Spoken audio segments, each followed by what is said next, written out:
everybody, it is October 9th, and we are combining chickpeas out of the West Farm. So it rained on us here a few days ago, knocked us out for, I feel like it knocked us out for a week. Chickpeas are tough, they're like 16%. But there's supposed to be another 20-25 mils coming with possibility of snow. So I guess we're just gonna take it anyway. To make sure we're straight here. Line it up with that sprayer track. We're straight. Big thanks to Akron and TBT Equipment in Humboldt for letting us use this new 5010 grain bagger. Huge thanks and big shout out to them. I'm thinking it's probably going to be our last year that we work with them, but we've been super thankful for them, and I really do like Akron bagging equipment. We do own Akron bagging equipment at the South Farm. 2 baggers, 1 extractor. Big fan. So this is how you should not put on a bag. Just have the stretch on the top of the bag. Oh my goodness, you guys. You know what though? We did what we were told. There's a sticky note, sticky tab saying center the bag. Yeah, I don't know. They definitely misplaced that sticky tab, because that is definitely not where your stretch should be. Also, these are supposed to be high-tech bags. Got these from my local John Deere dealer. They are not high-tech bags. Does not say high-tech on there unless I can't read. You're right, I can't read. But that's no high-tech bag. So I'm a little disappointed about that, because I got quite a few of them. So, how we stretch this bad boy? Oh yeah, we broke our bungee. We found this old decrepit thing. Don't judge me. Don't judge me. Don't even ask me how we broke the bungee, because I actually wasn't there. Grab our ruler.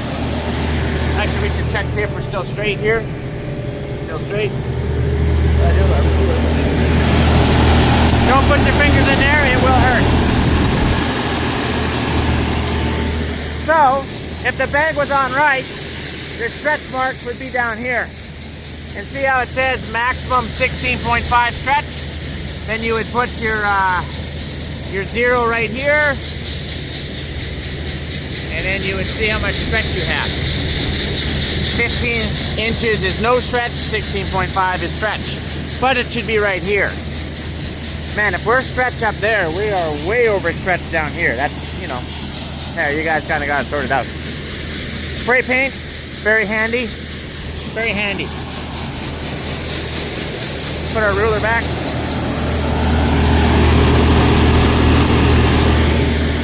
So, when you're adjusting the stretch, you just apply more brake or less brake. Hence the brake. I guess I probably should have done a video of how not to put a grain bag on, but I feel like maybe there's still time for that. Not today, but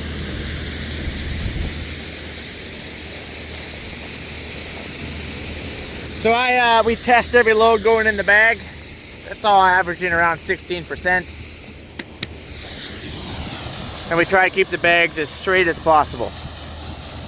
Not because it not only looks good, but when we're picking them up, it's way nicer to pick up a straight bag than a bag that's just doing all funky monkey. So we're out here with 2 combines. We were 3. We took 1 back south because we're combining chickpeas back south as well.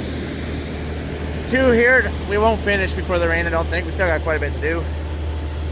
And, oh, I'm going to zoom in. Waiting. Yeah, there's 1 combine, and I'm in the X up there. Soap's in the other one. Nathan, Will are back at the South Farm. They were here. We move people around like all the time. I don't even know where I'm sleeping tonight. I'm here, I'm there, I sleep in my truck. I'm all over the place.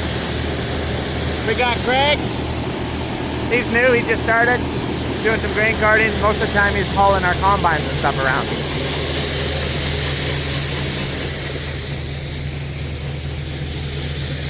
I should move up my paint can here. We got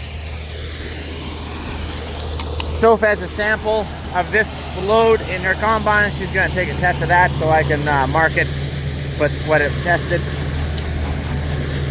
So that way I know how tough my chickpeas are and where they are. Obviously, As the night goes on, it could get tougher, but this load should be drier. My guess is this is 15. Might get another at 15, and then I'll probably start picking up moisture. This morning when we started, it was 17%, so quite tough, quite tough. Remember, chickpeas are supposed to be 13.5 dry, so like, Mike, what are you gonna do with this? That's future Mike problem. All I know is with another 25 mils of rain coming, they're not gonna get any drier.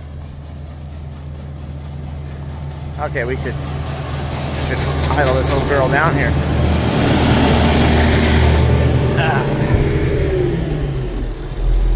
Ha! Perfect. Just cool it down here and then I'll hop in with Greg, get to my truck. Guys, we're kind of short-staffed right now, you guys. Like, you can never have enough crew at harvest time. But we're running 2 combines south, and obviously we have to have trucks and stuff.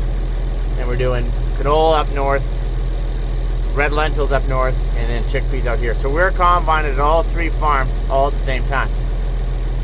And we were trying to seed winter wheat. So once we fill the cart, I just hop off the combine, burn her back here with my pickup truck, help them dump, and then I burn back up there and keep combining. That's kind of how we're gonna have to do it here. Okay. Hopefully we can go late tonight. We can only go until it just won't cut it anymore, or it just starts making funky wonky noises because it gets dewy. It was foggy this morning up at the North Farm. Okay. All right, we just grabbed my truck here. I'm gonna burn up to the combines. Hopefully I don't literally burn up a combine, but oh, my pickle. So obviously it was my 40th birthday here, October 8th, which was yesterday. So this is my 40th birthday, big 40, and 30th harvest. That's right, it's my 30th harvest and my 40th birthday. And we were like, well, how do you get 30 years? Well, that's a very good question. Thank you for asking. That's when I started combining by myself all fall, 1995. I remember it. I remember 1995. I remember the crop. It was actually a really good crop in 1995. I would have been 10 years old. Crazy, right? You know what I was running? Massey 860. Great combines. They're like the X9s of the time. Ah, you're right. That's salt in the Massey 860.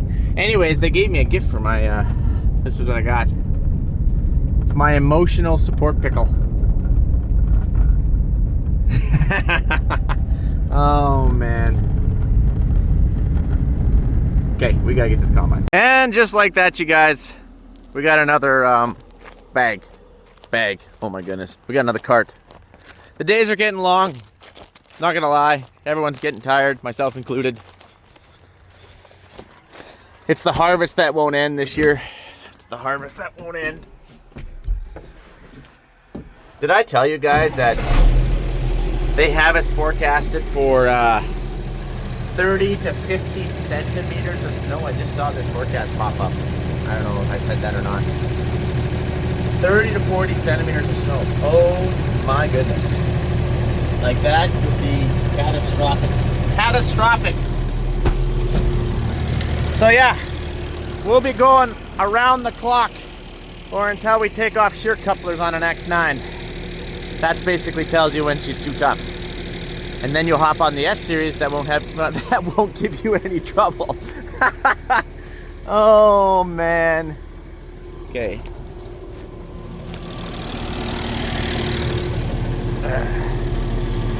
Does not take us very long to get a load.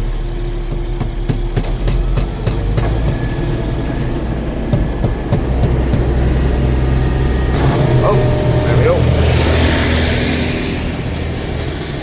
All right. So, it's 15.3. We got it down to. Sorry, my 0.3 is kind of botched, I know.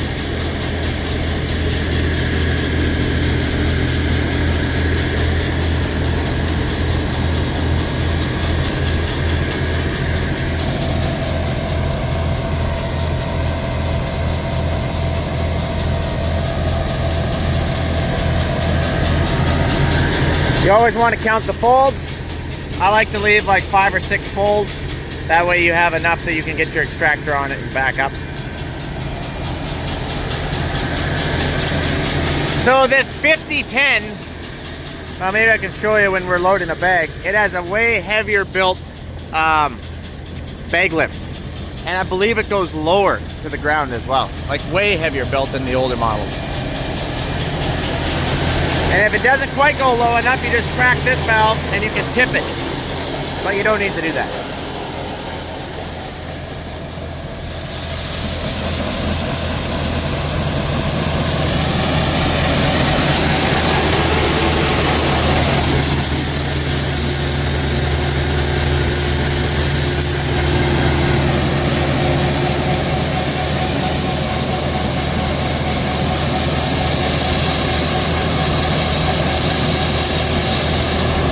I better check up here. Maybe not quite enough stretch here. Again, I'm just kind of winging it because my stretch marks are on the top of the bag. But clearly we didn't quite put enough in there. That's actually a little overstretched, so try to find that. We're just winging it. Remember, bag is cheap, shoveling is not. That's what I always tell everybody that we run bag. Bag is cheap, shoveling is not. Overstretch a bag, split a bag, not fun. Always understretch, in my opinion.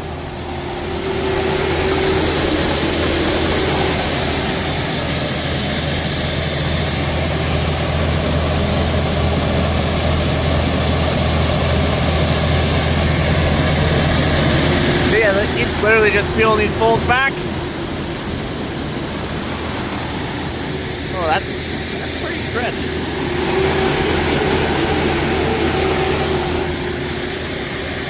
Too much. I also don't like the hump. Normally I like to try to keep it smooth. Just to make sure we're steering straight here. Oh, not quite. Pull it over just a little bit. Maybe not that much, Mike. Nope. Now we're looking back here. That bag looks pretty stretched. Maybe not that much, Mike. Remember, Mike, take your old word of advice. Yeah, that's definitely a stretch bag.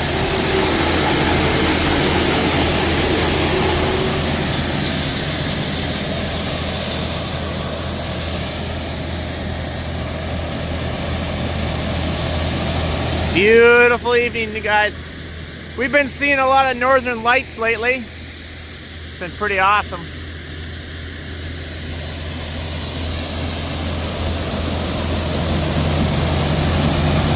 Okay, well anyways, you guys get the idea.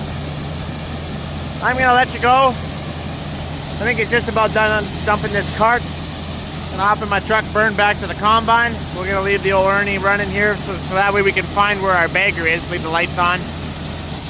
And yeah, we'll get back at her. All right, guys, you have yourself a good one. Adios, amigos. Okay, it's the next day. I'm just gonna cut this into the video. So, are you laughing at me back there, Soph? Or so anyways, this is way beefier than the previous models. I know because we own the previous models. And I'm pretty sure on ours, this isn't welded. I could be wrong. I don't think it is. And because I know for a fact that we've hooked the bag and bent this back. So that's nice to see. Also, this is all solid steel. That's really nice to see. And so this is actually how you put the bag on. You got to put the bag over here. The lift takes it up hydraulically, sets it on top. And then this tray kicks out. Make sure I do the tray right here. There we go. Also important to take off your ratchety strap. We broke the good one. I know, we broke the good one.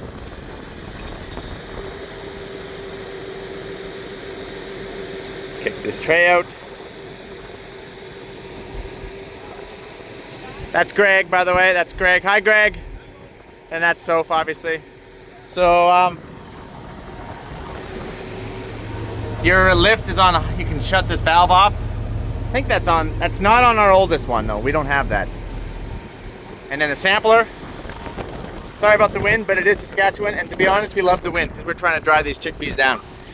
And then if that wasn't low enough, which it is, that's perfectly fine, you can kick this hydraulic back here and tip it back, but we don't need it any more than this. So here's the sticker I was talking about. Top of the bag, top, center, goes right here, and then your stretch marks are supposed to be down here. That's how it goes. So then you gotta have like 3 people. We won't be able to record while we do this. And you gotta get your arms in here. One person goes this way, one person goes this way, one person picks up center, and you set it on, and then you just lift it up, bring over the back, lift it up, then you set it in the tray, suck the tray in. Self-explanatory. Easy peasy. Takes all of like 10 minutes. But that's it. We're gonna start putting this thing on now.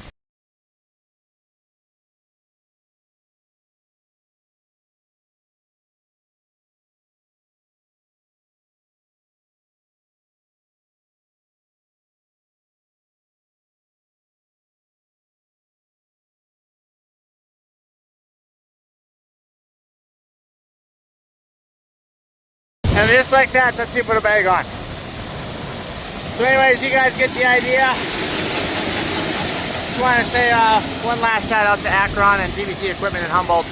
Thanks for allowing me to use your bagging equipment over the past couple years. It's been fun. And we'll see what new adventures we do next year. Talk to you guys later. Adios, amigos.